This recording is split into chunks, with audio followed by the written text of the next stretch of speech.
Hi guys, this is Chip and Guardian from Chip and Guardian's Adventures.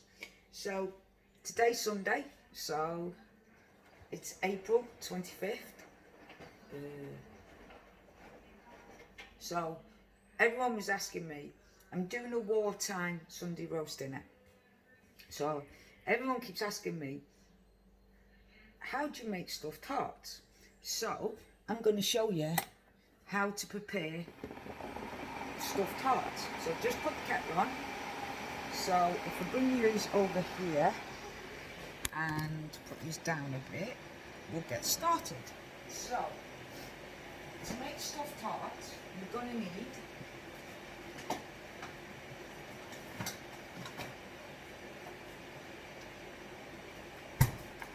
hearts.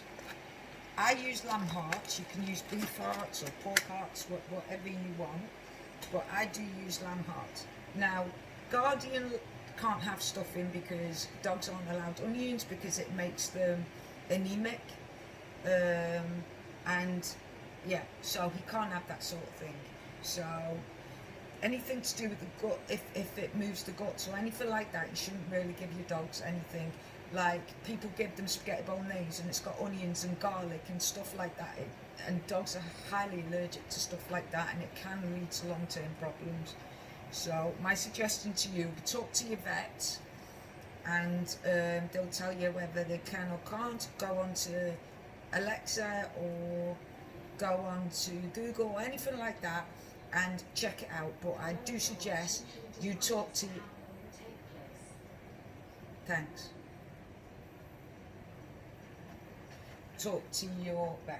So that's the most important thing, okay?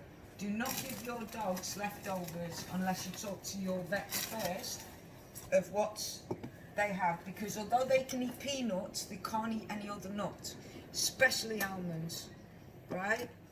So you sharpen your knife.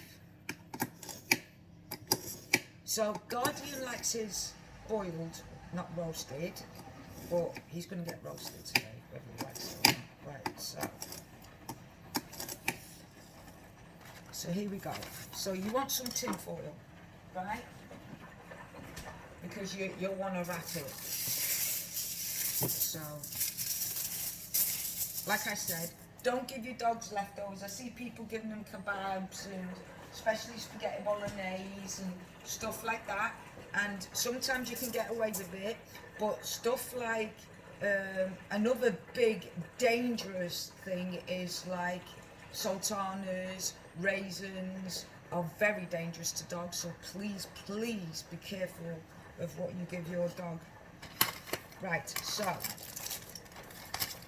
what I'm going to do is I'm going to put the hearts out of the bag, as you can see. That's what we're doing. So I'm just going to bend this down a bit so you can see what I'm doing. Right, so you cut the heart.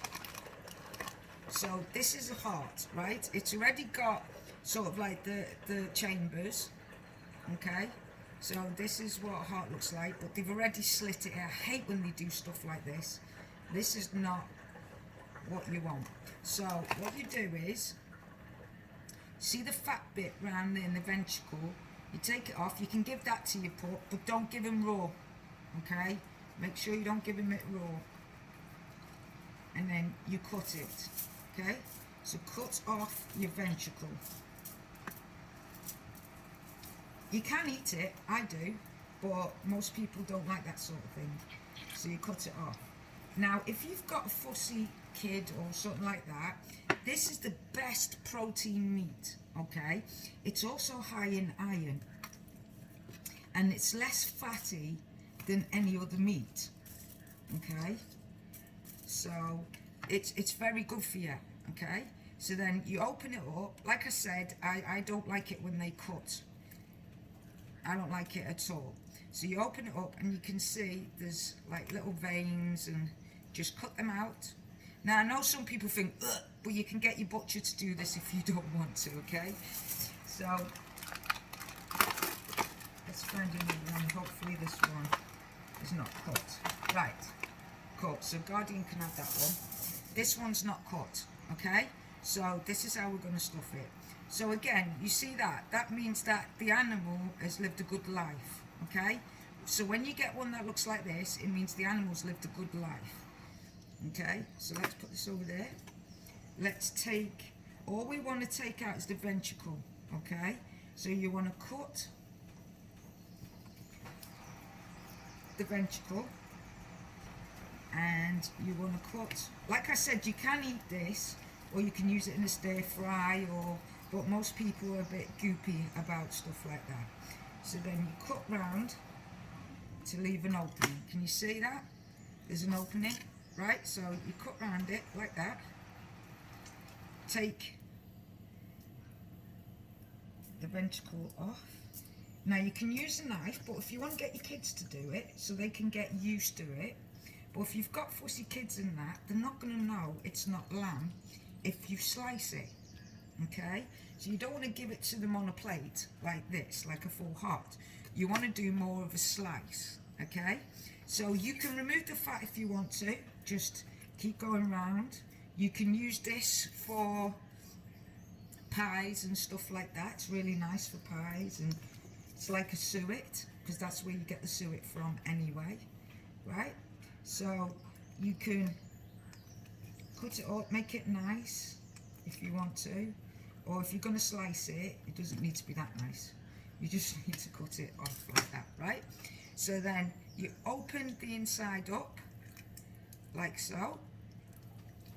Okay, so just let me wash my hands for 5 seconds.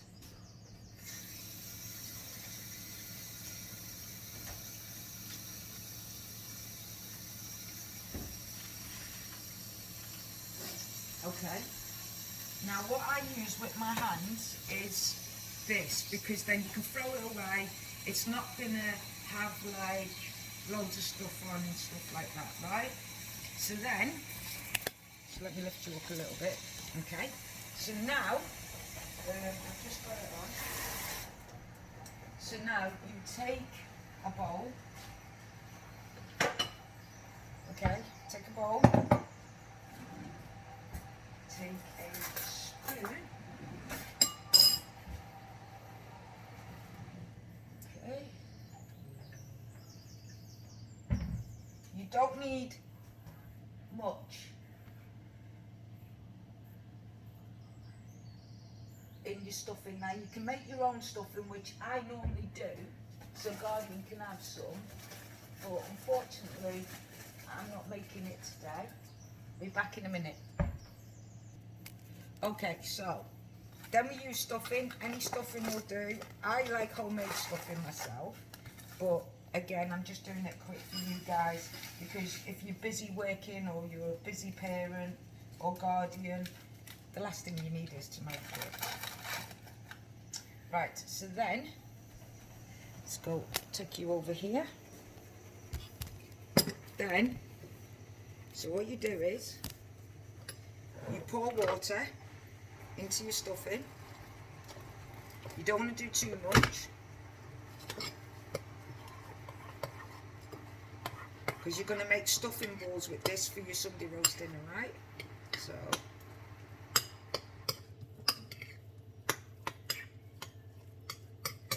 this is a better place off that you can get instead. There we go. Right, so there's the stuff, there's the heart, right? You open it up, put it in. You don't need to overpack it, but you need to give it a good, because when you cut into it, you want to taste the stuffing as well as the lamb. Okay, this is how they used to do it in World War II, and they used to do their own stuffing, obviously, with bread that was running out that day and stuff like that, because it was illegal for you to waste food. Okay, you could get a prison sentence. So then you use your tin foil, and you tightly wrap, like that, okay, and that's it. That's how you prepare, and then you pop it into the oven, and like you would if you did your chicken, stuff like that, just pop it into the oven, leave it underneath. Obviously, it depends on how tender you want it. If you want it really tender, then wait till your chicken cooks. and stuff like that, but this is how you want to do it, and then you just want to stick it in the oven at the bottom, let it sit, do the rest of your stuff, right? And then Guardians, I will wrap his up actually. Hold on a minute. Let me just, so I'll show you how I prepare Guardians as well, because Guardians are fussy service dogs, unfortunately. So what I would do is, so I get Guardians one. Remember, dogs don't need salt and stuff like that. They stick to what they would do if they were in the wild, right? So say to yourself, if they were in the wild and they lived amongst us dirty humans, what would they eat? But because we've so tamed our dogs, yeah, their stomachs have gone very funny. So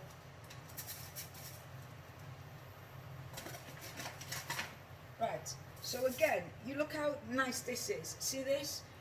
The fattier the heart, the better grass-fed that they've been fed, okay? You can get organic, but see this hasn't got much flavour because it's not got much fat on it. So this is the young one, right? But again, if you want flavour, then you have flavour. So this is Guardians, so you just wrap it up.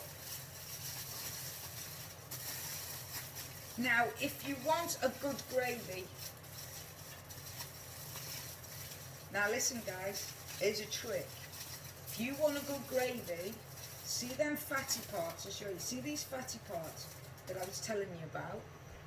If you boil it up with water on slow for a couple of hours, right, for a couple of hours, you would get the perfect, and I mean perfect, you would get the perfect lamb gravy. You would. Right, let me just wash my hands off that. Right, so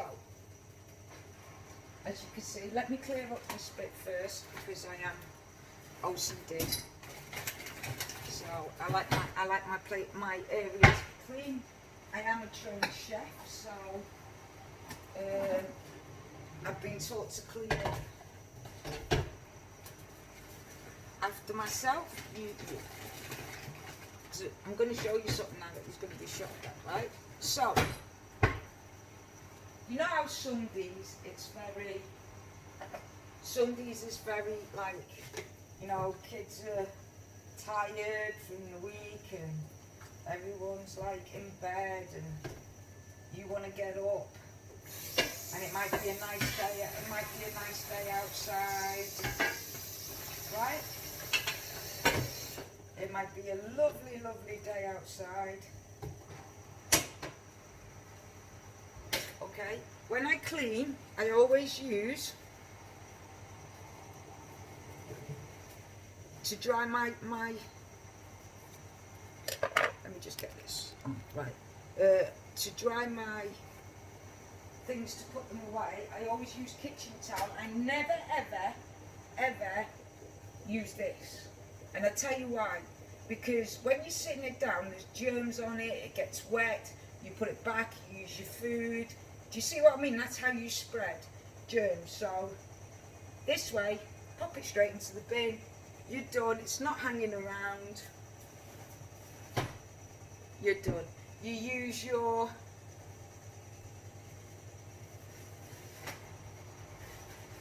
special, whatever you want to use, to make sure there's no germs. That's it after you wipe.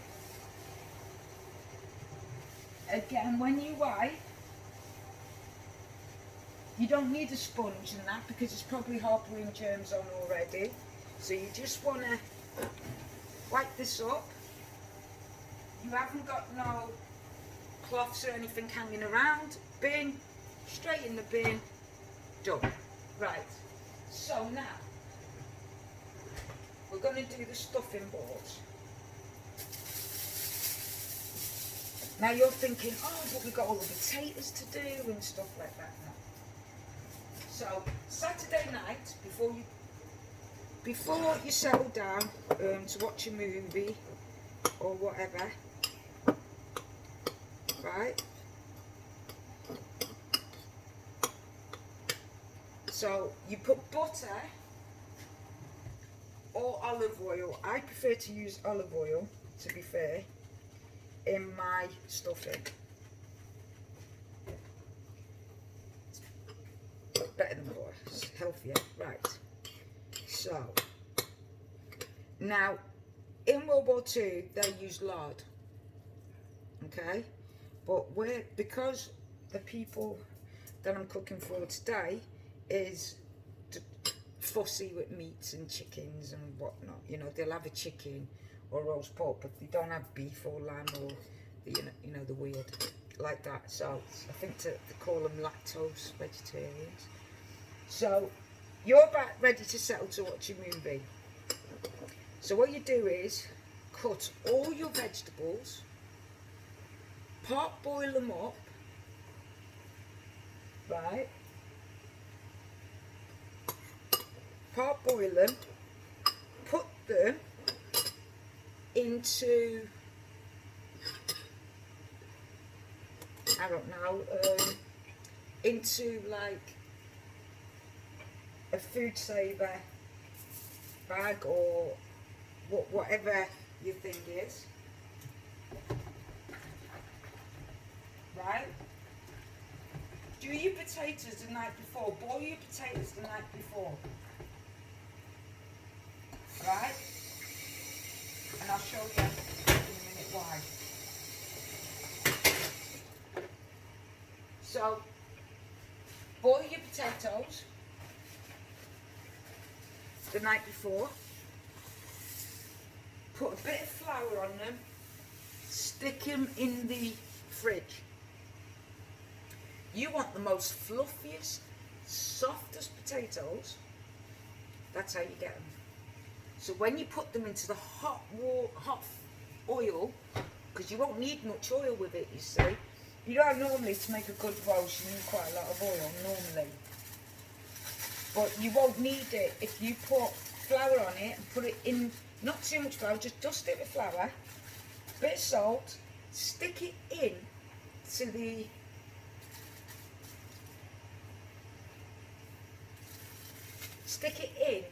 your fridge, right? Same with carrot and swede and any of your vegetables. Part boil them, drain them, put them into containers, like I've done here. Put them into containers, stick them in your fridge, leave them in your fridge. So they're all boiled, they're all done. They're all boiled, they're all done. And then that way, when you make mash, so you mash your carrot and swede, put butter in, olive oil. Now, I'm not doing that because in World War II, there was no butter, there was no spear, stuff like that, so it's just salt. There wasn't even pepper, and salt was like very rare. But what you do is mash it up, heat up your carrots and turnip. Now they're soft, remember.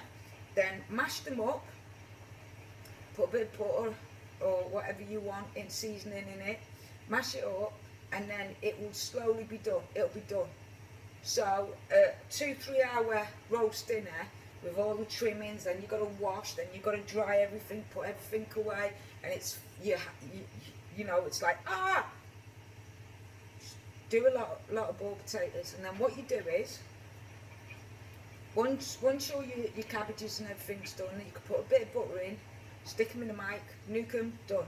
Stick them in the oven, they'll be nice and soft and hot, and everything could be just hot and done. And the only thing you've got to worry about is your Yorkshires, or are you? So you get your Yorkshire puddings done and dusted, put a lid on them, stick them in the fridge overnight. When you're ready, put them in the oven in the morning, cook them, put them onto one side, take them out, put the tray, wash your tray, put it away. Then when it comes to dinner, especially if you've got a big family, everything will be ready. Put them in the oven for a few minutes just to warm up, everything to warm up. You've already got your roasties and everything like that done. You don't have to mess with having a full stomach and mess with everything. Do your, if you have a trifle or something like that, do that. That's how I do it anyway. So the bigger the family, the higher you do it. Do you see what I mean? And then you end up with a clean kitchen. When everyone's sitting down, the only thing you've got to wash is the dishes that you've used and the tray to serve it up. And that's it. That's all you need. Everything else will be clean. So you don't have to face a great big hoard of stuff. And it'll be ready when you want it to be ready. So say you want to go out for your Sunday walk first. You want to take your dog out for a walk, or your kids want to play for a bit, or anything like that. And it's especially hot, when you're hot, right? Do your mashed potato, everything in advance, put it into your fridge. As you take them out, clean your containers, dry them, put them away. And then you don't have to spend that much time in the kitchen in the heat for a start, because that's annoying, especially in the summer. You won't have to do that. See, I've just cleaned what I'm doing. I made some banana cake yesterday from World War II. Everything's clean, there's nothing out. So when I had the kids in, my wife and everything, all they had to do was do the dishes, dry them, put them away. Sunday, out we go for a walk after a big dinner or sleep, and you won't have to deal with any of the chaos that Sunday dinner causes. Because I don't know about you, but after you've eaten, I know I'm in pain constantly, but after you've eaten, you don't want to have to face all the food. So when you dished it out, just put it into a leftover box, what I call a leftover box. Put it nice and neat, separate, so that way you can have sandwiches later on or whatever. And your rest of Sunday is yours. And your kitchen is fully clean. So if you see, I've got 90% of the food already in and done.